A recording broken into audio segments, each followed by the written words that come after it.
Assalamualaikum warahmatullahi wabarakatuh. Selamat datang untuk siswa kelas 11 MIPA.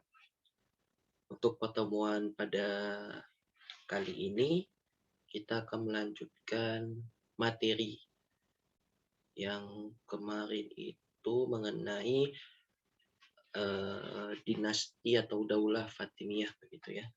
Dan sekarang kita memasuki bab baru, yakni bab 2, perkembangan Islam pada masa modern.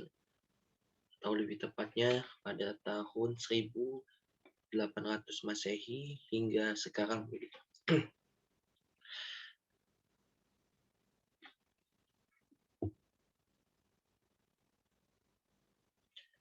Oke, yang pertama mengenai perkembangan ilmu pengetahuan dan kebudayaan. Di sini dijelaskan bahwa pada masa pembaharuan ataupun disebut masa kebangkitan umat Islam mulai terasa pada tahun 1800 Masehi. Hal ini ditandai dengan berlomba-lombanya para ulama, cendekiawan, hingga masyarakat secara umum mengerahkan pemikiran-pemikiran untuk kemajuan agama Islam dan meninggalkan keortodoksannya. Berikutnya, perkembangan tersebut terdapat di berbagai negara ya, anak-anak seperti di India, di Turki, dan Mesir. Selanjutnya, dari ketiga negara tersebut terdapat ulasan mengenai dua negara, yakni Turki dan Mesir begitu. Yang pertama, negara Turki saat itu yang dipimpin oleh Khalifah Muhammad II mengupayakan memasukkan pelajaran-pelajaran umum hingga mendirikan lembaga pendidikan yang mampu mewadahi bermacam jurusan seperti kedokteran, teknologi, hingga militer. Setelahnya, tepat November 1923, kekhalifahan di Turki ataupun Turki Utsmani diganti dengan bentuk negara republik begitu. Dengan pergantian dari awalnya kekhalifahan menuju negara republik tentunya memiliki dampak positif ya. Hal ini tercatat dengan semakin maju pula ilmu pengetahuan teknologi di negara Turki dengan tidak kehabisan cendekiawan Muslim modern ini gitu. Nah, tidak jauh berbeda dengan negara Turki, Mesir pun melakukan beberapa upaya, antaranya mengirimkan para mahasiswa menempuh pendidikan di Prancis, di mana setelah lulus mereka dijadikan pengajar yang membuat perkembangan iptek semakin pesat. Upaya-upaya tersebut di bawah kepemimpinan daripada Muhammad Ali pada tahun 1805 hingga 1849 Masehi begitu teman-teman. Tentunya perkembangan ilmu pengetahuan dan kebudayaan ini sebenarnya dahulu kita sempat bangkit ya, namun menurun, dan titik balik daripada kebangkitan penurunan daripada umat muslim itu di tahun kurang lebih 1800 Masehi. Nah, adapun gerakan modern dalam Islam. Yang pertama ini setidaknya gerakan ini dipacu oleh kesadaran umat Islam saat itu yang mengetahui bahwa peradaban barat, khususnya atas dasar dikuasai Mesir oleh Prancis, mulai mendahului peradaban Islam. Mendahului ini yaitu tadi ilmu pengetahuan, teknologi sudah mulai mendahului daripada umat Islam itu sendiri. Hal ini membuat kekhawatiran terjadi pada kalangan umat Islam. Sebenarnya bukan untungnya ya, tetapi kepekaan umat Islam saat itu membuat kalangan umat Islam mulai berpikir, mulai mencoba hal-hal baru yang dampaknya nanti untuk kemajuan peradaban Islam itu sendiri begitu. Dan tepat di 1901 Masehi, Inggris mengalahkan Prancis. Dalam peristiwa tersebut terdapat tokoh-tokoh yang memiliki pemikiran terhadap pembaharuan Islam. Nah, jadi selama proses Inggris melawan Prancis ataupun eh, penguasaan Inggris terhadap Prancis, terdapat tokoh-tokoh ya. Dalam hal ini di negara Mesir karena sebelum Inggris mengalahkan Prancis itu menduduki daripada kekuasaan Mesir begitu, anak-anak. Nah, di sini kurang lebih terdapat 9 tokoh ya. 9 tokoh yang mana memiliki pemikiran terhadap pembaruan Islam. Di sini saya hanya menuliskan nama-nama saja. Namun saat saya jelaskan ini akan ada beberapa poin penting mengenai tokoh pembaruan Islam di Mesir ini. Yang pertama itu ada Muhammad Ali Pasha begitu, anak-anak. Peranan penting daripada Muhammad Ali Pasha ini adalah mendirikan lembaga pendidikan.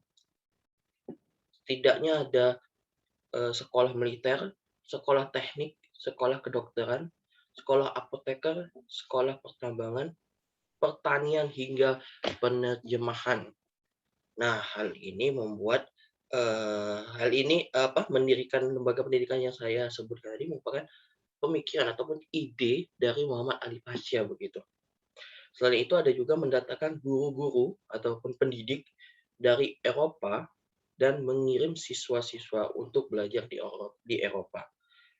Di sini tercatat di buku ini kurang lebih 311 orang pelajar Mesir dikirim ke Italia, yang tentunya nanti diharapkan dari 311 siswa itu dapat menuntut ilmu yang mana pada saat itu di Mesir belum memadai gitu ya, dikirim ke Italia dan diharapkan kembali untuk membangun pembaruan lebih terhadap Islam di negara Mesir begitu.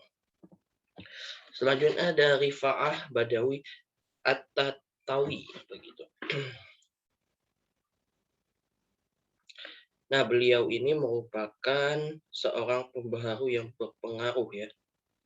Hal ini dikarenakan At-Tatawi ini mengikuti jejak Muhammad Ali Pasha yang tadi saya sebutkan begitu, dalam mengenalkan sesuatu yang dianggap tabu bagi masyarakat Muslim begitu. Nah, Rifa'ah Badawi At-Tahtawi ini merupakan penulis ya ataupun ilmuwan yang banyak mempublikasikan ya kalau untuk bahasa sekarang yang sering kita dengar begitu. Seperti pada tahun 1870 Masehi, beliau ini membuat majalah yang berjudul Raulatul Madaris yang bertujuan untuk mengenalkan dan menyebarkan ilmu-ilmu pengetahuan modern. Nah, saya pikir ini merupakan ide pemikiran yang sangat baik daripada Tahtawi membuat sebuah majalah. Majalah ini memuat beberapa artikel anak-anak. Yang pertama tentang sastra Arab, ilmu falak, ilmu bumi, akhlak, hingga tumbuh-tumbuhan. Selain itu, dia pun merupakan ataupun Tahtawi ini merupakan penulis buku dengan judul Tahlishul Ibris Baris. Begitu. Selanjutnya ada Jamaluddin Al-Afghani.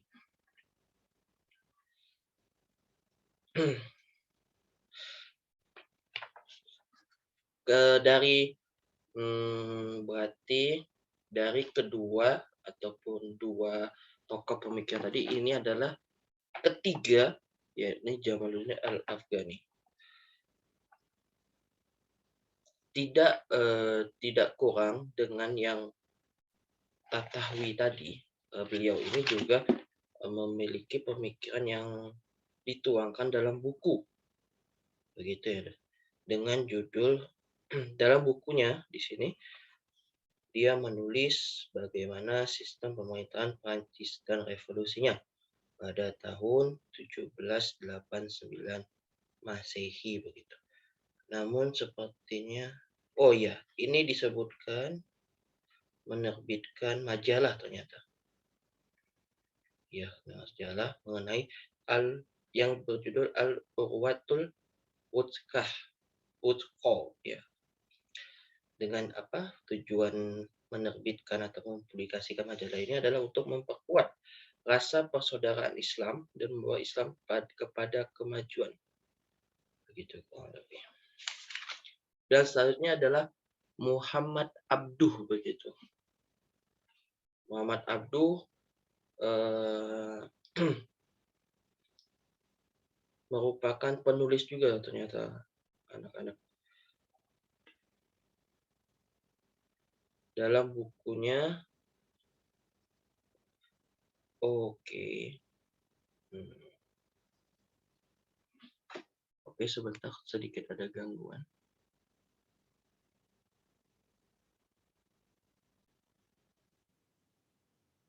Oke, kita lanjutkan ya anak-anak. Tadi sedikit ada trouble begitu. Selanjutnya yang Muhammad Abduh yang sempat saya singgung tadi, ternyata pada tahun 1880 Masehi dia diangkat menjadi redaktur surat kabar Al-Waqa'i Aul Misriyah. Nah, pemikiran-pemikiran Muhammad Abduh ini ternyata dituangkan dalam karya anak didiknya. Karena sebelum dia diangkat menjadi redaktur surat kabar tersebut, Muhammad Abduh menjadi pengajar, tenaga pengajar di alma maternya. Alma maternya ini yakni di Universitas Al-Azhar pada tahun 1877 Masehi. Nah, setelah beliau selesai, beliau diangkat menjadi tenaga kependidikan di Universitas Al-Azhar begitu. Nah, dalam pemikirannya ataupun yang dituliskan oleh murid-muridnya itu dituangkan dalam beberapa karya tulis. Di antara murid-muridnya tersebut adalah Muhammad Rashid Ridlah yang menulis majalah Al-Manar dan Tafsir Al-Manar. Qasim Amin, nama berikut muridnya dalam buku Tahrirul Mar'ah. Dan selanjutnya ada Farid Wajdi dalam buku Dairatul Ma'arif dan tulisan-tulisan Syekh Tahtawi Jauhari dalam At-Tajul Murassabi Jawahiril Quran wal Ulum. Muhammad Hussein Haikal dalam bukunya Hayatu Muhammad, Hayatu Abi Bakar dan sebagainya. Ada pula tulisan Abbas Mahmud Al-Aqad Ibrahim Kadir Al-Mazin, Mustafa Abdul Razik, Ali Abdul Razik, dan Sa'ad Nagul. Itu teman-teman. Itu anak-anak ya. Selanjutnya ada dari tokoh ataupun ya tokoh yang bernama Rashid Ridho. Nah, Rashid Ridla ini merupakan juga tokoh yang sangat penting ya. Dan ternyata Rashid Ridla ini cucu dari Nabi Muhammad Shallallahu Alaihi Wasallam dan beliau mendapatkan gelar Sayyid. Gitu. Rashid Ridla ini menafsirkan Al-Quran dengan gaya modern. Dia tidak menyukai gerakan nasionalisme Mesir dan juga juga tidak setuju dengan gerakan Turki muda. Dia menganggap gerakan nasionalisme bertentangan dengan ajaran persaudaraan Islam. Nah, ini merupakan pemikiran yang sangat di luar out of the box ya, di luar pemikiran yang lainnya. Namun tetap dengan dasar Al-Quran dan As-Sunnah. Selanjutnya ada Sa'ad Zaklu gitu. Untuk pembaruan pada masa bukan pada masa, tapi pada tokoh saat Zaklu ini, pembaruan dalam sistem pendidikan harus dicanangkan. Pendidikan harus terbuka untuk siapapun. Ketika memimpin Mesir, dia memperbanyak sekolah. Misalnya didirikannya perguruan tinggi hakim agama. Selanjutnya ada Ali Abdul Razik. Ali Abdul Razik ini merupakan lulusan dari Universitas Al-Azhar juga dan meneruskan studinya di Universitas Oxford begitu. Dan selain itu dia juga menuliskan atau menerbitkan buku dengan berjudul Al-Islam wa Usulul Hakim. Selanjutnya ada Ahmad Lutfi As-Sayyid. Beliau merupakan seorang ilmuwan ya yang berasal dari pedesaan Mesir begitu. Terdapat ide ataupun pemikiran yang tercetus oleh mulutnya begitu, bahwa negara idaman adalah negara liberal dan kemerdekaan individu memiliki hubungan yang erat dengan kebebasan negara. Karena di dalam negara yang dijajah tidak ada kemerdekaan. Sangat filsuf sekali pernyataan dari Ahmad Lutfi As-Sayyid. Dan terakhir ada Toha Hussein.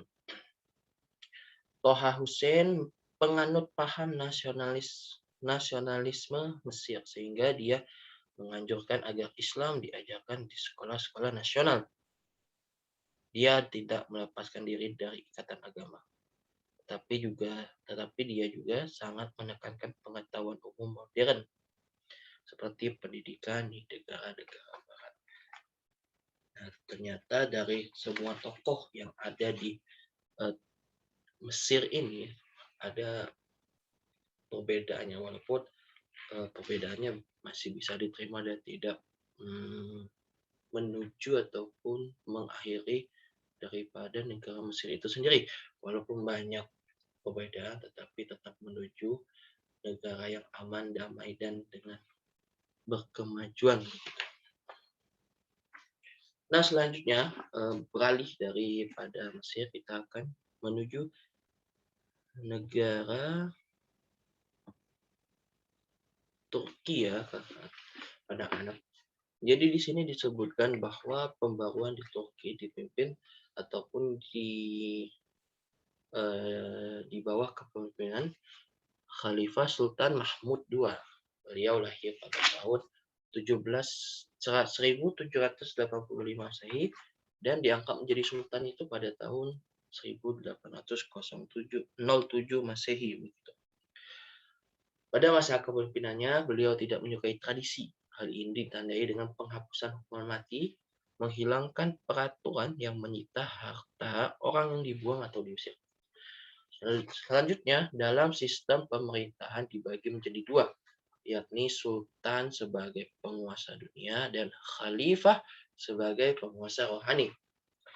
Selanjutnya, dalam bidang pendidikan modern dimasukkan guna mengurangi ketertinggalan. Ketertinggalan di sini ya peradaban Islam tadi. Selain itu, upaya yang dilakukan demi kemajuan dan kebangkitan yakni mendirikan sekolah militer, teknik, kedokteran, dan pembedahan. Bahkan beliau mengirimkan siswa-siswa Turki ke berbagai negara Eropa untuk menuntut ilmu. Nah, berarti anak-anak bisa membayangkan ya bahwa pada saat itu memang negara-negara Islam memerlukan ilmu untuk memajukan peradabannya. Nah, bukan semata-mata untuk maju itu dengan semangat saja. Itu keliru ya. Semangat tanpa ilmu buat apa begitu ya kawan anak-anak. Dari semua gerakan modern dalam Islam, banyak pemimpin yang meminta ataupun mengupayakan bahwa siswa-siswa, para mahasiswa, eee, dikirim ataupun dimintai menuntut ilmu di negara yang memang lebih maju dibanding negara tersebut, guna nanti dapat membangun negaranya seperti tadi ada di Mesir dan yang kedua ini ada di Turki.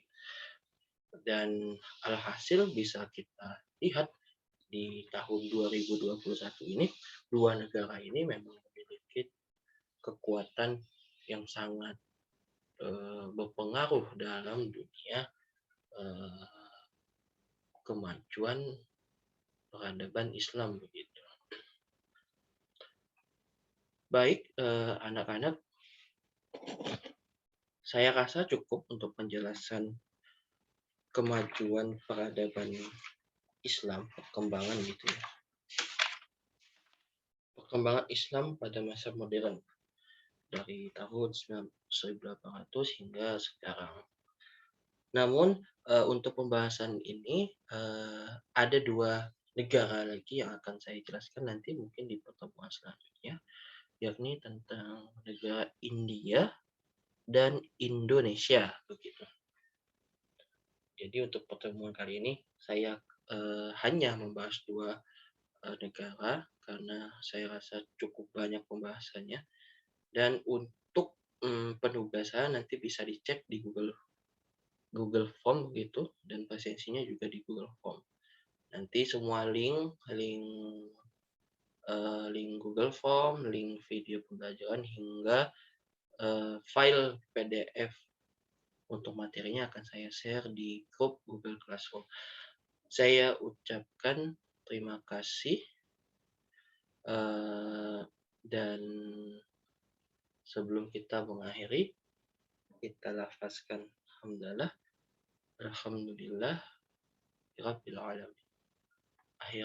Akhir kata, wabillahi taufiq wal hidayah. Assalamualaikum warahmatullahi wabarakatuh.